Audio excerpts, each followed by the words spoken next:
So as some of you may have noticed, I do videos about Disney Channel shows sometimes. Now, several years ago, Disney made a spin-off channel called Disney XD, which in its inception at least, was supposed to be for boys. Now, basically all that means is there are more boy characters and less hugging. Because everyone knows boys don't want to watch a show full of a bunch of girls, you know, even though girls have to watch shows full of boys all the time. But hey, whatever, as long as the shareholders are happy, am I right? So in 2012, Disney XD came out with probably their most popular and successful show ever, Lab Rats. Now, a lot of you have been asking me to check out Lab Rats for a long time now. So, come along, kids, let's take a walk. But before that, really quick, this video is brought to you by Surfshark VPN. Surfshark VPN is an app and browser extension that lets you change your IP address to be pretty much anywhere in the world you want. Now, what this means for you is it protects you from websites and other users trying to snoop on what you're doing and from where. Maybe your country has some like weird, strict content censoring laws, or you just don't want people to potentially hack your accounts. Well, Surfshark VPN can help you with all of that, but it also has a lot of very practical day-to-day uses, like allowing you to watch the Netflix libraries from almost any country. Fun fact, Slovakia has by far the highest number of movies and TV shows you can watch, with over 7,400 titles compared to 5,800 in the US. And all you gotta do is just install Surfshark VPN and tell it to put your IP address in Slovakia, and there you go, you have access to an extra 1,600 titles. Or Japan and Taiwan have the biggest anime libraries on Netflix, so using Surfshark VPN, you can have access to all of that. Or in the reverse, if you're traveling away from your country, you wanna stay up to date on a certain show you're watching or whatever, you can use Surfshark VPN to put your IP address in your home country, and then wham bam bibbidi bow, there you go. It's quick and easy to sign up and install, and only costs $2.49 per month with a 2-year subscription. And so it barely costs you anything, really, and gives you access to all of this. And get this, you can use a single subscription on an unlimited number of devices. So let's say you and 4 other family members, y'all want to pitch in on one subscription. That means you get all of this for 50 cents a month. So click my link down below and use the promo code Meyers. You're gonna get 83% off the regular price and also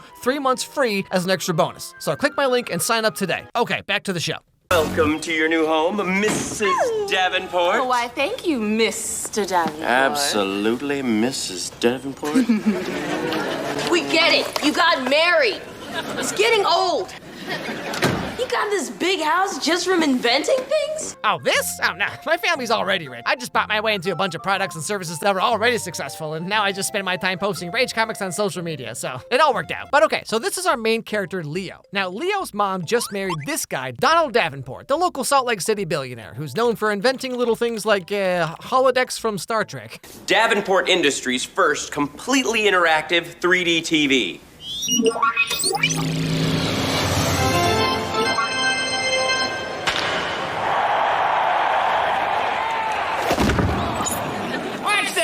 Termite. Mom, I think the little voice inside my head is back. Oh boy, oh goody, we got wisecracking robot smart houses. How did this show not go on for like 18 seasons? You know what I'm saying? Also, I am learning a whole lot about this kid right now. So after settling in for a bit, Leo goes to explore the house and he accidentally lightly bumps into this inconspicuous control panel thing on the wall, and wouldn't you know, it opens up a secret door. Genius billionaire scientist, you say, huh? So naturally, he goes in to check it out. Whoa! My new dad is Batman! And here's where Leo gets to meet some, interesting people, shall we say. Give me back my ePod! Oh, you took my ePod! Taylor Swift Megamix? Really? Hey, well, why you gotta talk about Taylor Swift like that, huh? You better watch your mouth. Oh, I know you didn't shoot that laser at me. Oh, sorry, it was a terrible mistake. Just like your face. Dad, is that you?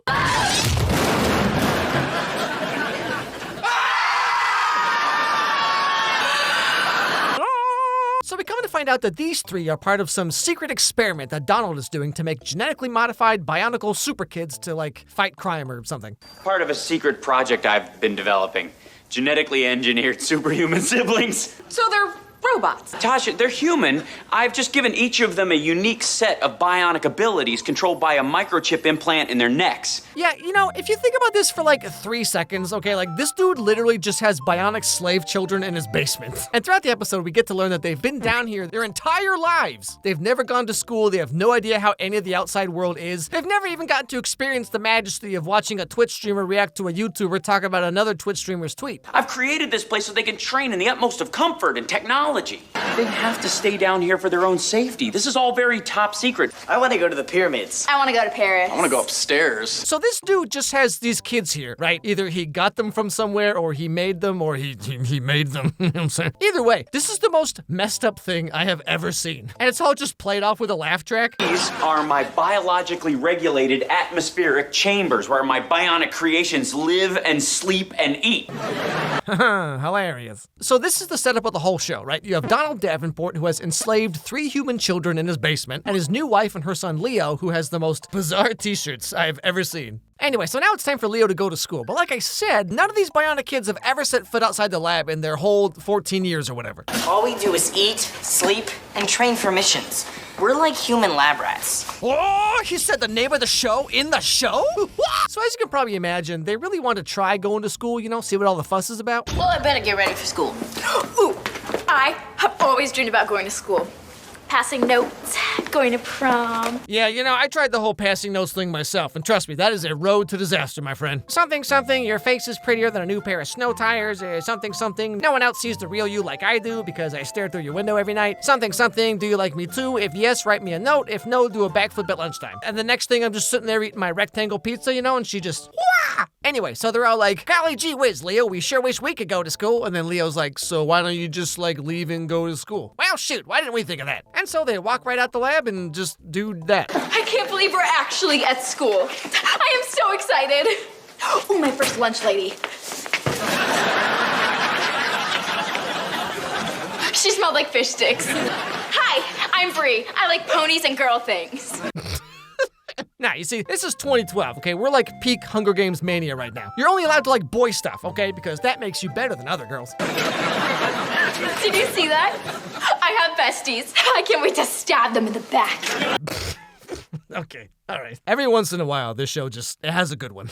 So the kids having run away from the lab and all that, eventually Donald figures it out, you know, because he's such a gosh darn genius, you know what I'm saying? And as you might imagine, having some teenagers with superpowers who have never been outside of the house before, like, things might get a little not good.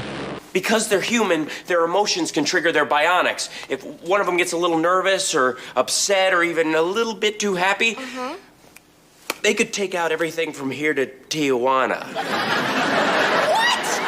You did not mention this on your profile. Yeah, okay, no one's profile is ever honest, all right? Girls will put stuff like, I'm just a little nerdy worm who loves video games and anime, which apparently does not mean they want to spend the first date discussing why Tuxedo Mask could totally take Goku and Cat Noir at the same time. So like, yeah, okay, why are women so mysterious and hard to figure out? And if a guy's profile has at least 2 pictures of him holding a fish, you better believe you're about to go on the most boring date of your entire life. Anyway, so back at school, Leo is the cool kid now, right? Because the Bionic kids helped him do a slam dunk in gym class, which is all you gotta do, apparently? Man, I've been doing it wrong this whole time. Also, like, what even is this gym class? Like, what are they doing?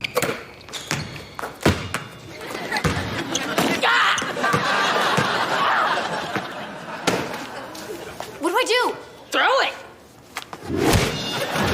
I mean, there's not a single teacher in sight. Everyone's just standing around these tiny little bleachers for some reason. They don't even have one of those parachute tarps, you know, where you grab the end and then everyone runs under and it pulls over the head and then it's like, wow. Anyway, so as you can probably guess, a whole bunch of stuff goes wrong. The mascot won't stop bothering the tall Bionic kid, which makes him get so angry that his heat vision acts up and he just vaporizes this kid. Oh no! His heat vision! His what? It's a glitch. Whenever he gets too upset, his heat vision acts up. But more importantly, okay, like, what even is this school? There's just like 4 people sitting here doing nothing. The band is here, cheerleaders over there doing whatever. But then there's like some random girl in regular clothes in the background dribbling a basketball almost as badly as I do. And Leo's over here signing autographs. What is happening right now? Oh, wait, hold on. Is this one of those like rich kid Victoria schools where like no one ever gets report cards or nothing because everyone always gets an A+ in being yourself?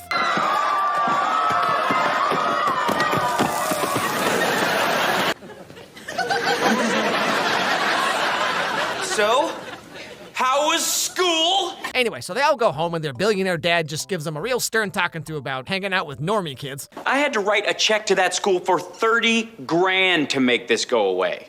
For 30 grand, I'll go away. Look, I designed you guys to go on highly classified missions, not try out for the cheerleading squad. I know you're mad, Big D, but Wait, what did you just call him? So although Mr. Big D is upset. He's kind of just whatever about it at the end of the day. But then Leo throws a party at the house later that night and lets the Bionic kids out again, and then the parents come home and they're like, a fruit bowl and a birthday cake? No son of mine's gonna throw a lame party. Just wanted them to have one more night of fun before you put them back in their display cases. As of tomorrow, you're all being relocated permanently Where are we going? to one of my remote research facilities where you can complete your training. So what ends up happening is he ships them off to a training facility, like he just said, but he doesn't want Leo to lose his new friends, so he makes robot copies of all the kids, and so now Leo just has to spend all of his time hanging out with these things. Sensing human hostility. Must exterminate. Robots, attack. Destroy Leo. Destroy Leo.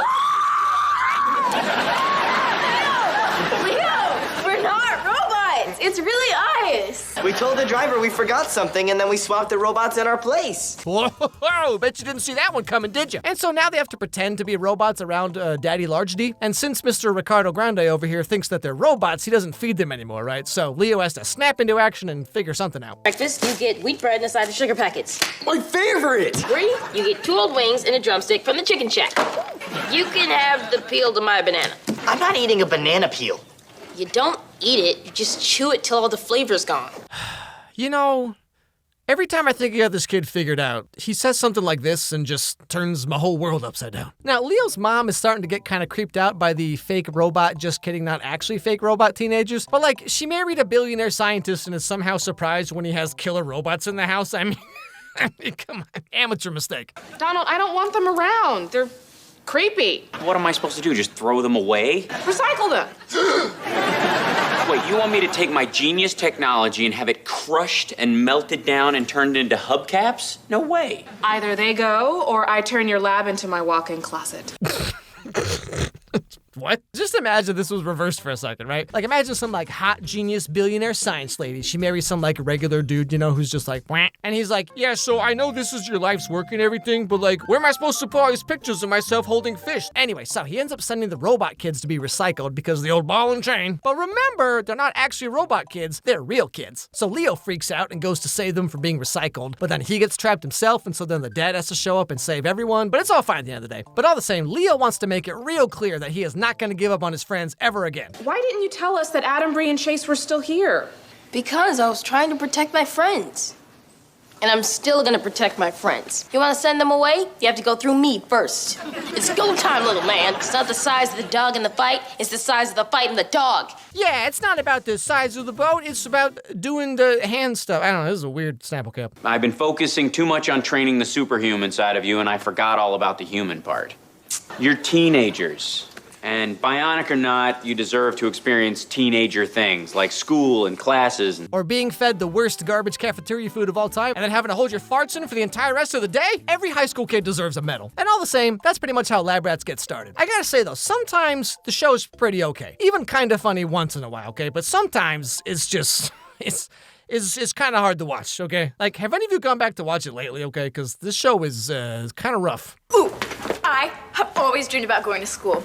Passing notes, going to prom, breaking into choreographed dance numbers after math class. Talking, no texting, no nothing. Oh, what about the lost art of pantomime? Like, the jokes themselves are not that bad, but if you cut out all of these parts here, like, the show would be 100 times funnier. Now, sometimes when I make these videos, I also talk about how the show ends, but right after Lab Rats ended after 4 seasons, they made a spin-off show called Lab Rats Elite Force, which is technically a spin-off of Lab Rats and Mighty Med together, and the ending of this show leads directly into that show, so I'm gonna talk about all of that whenever I talk about this. So, see you then. Anyway, thanks for watching, everybody. Hope you enjoyed the video. If you did, don't forget to subscribe. Don't forget to ring that bell, leave a like, leave a comment, all that stuff. Send me an email at alexmeyerscontact@gmail.com and let me know what movies or TV shows you think I should check out next. And above all, let's everybody have a great day, and I'll see you all next time.